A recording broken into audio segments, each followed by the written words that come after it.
Before assembly, the original hood must be removed. Remove the bump stops, clamps, and lock, as well as the actuators and ball joints from the original hood.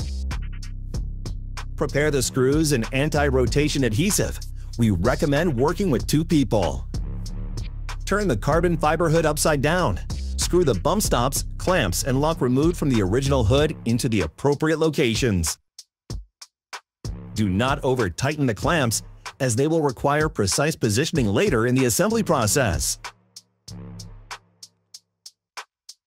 Screw the ball joints onto the actuators in the appropriate locations on the carbon fiber hood.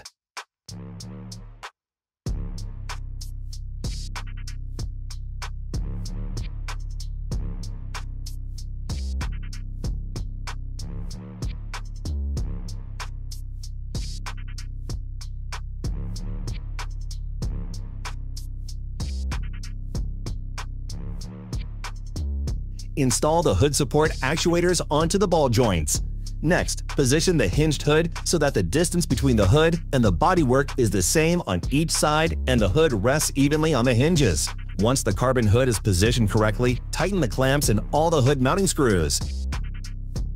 Remember to apply anti-loosening adhesive to the mounting screw threads for added security. Prepare the hood inlets. Insert the inlets into the designated locations on the carbon hood. Then, secure the inlets from the inside of the hood using the mounting screws.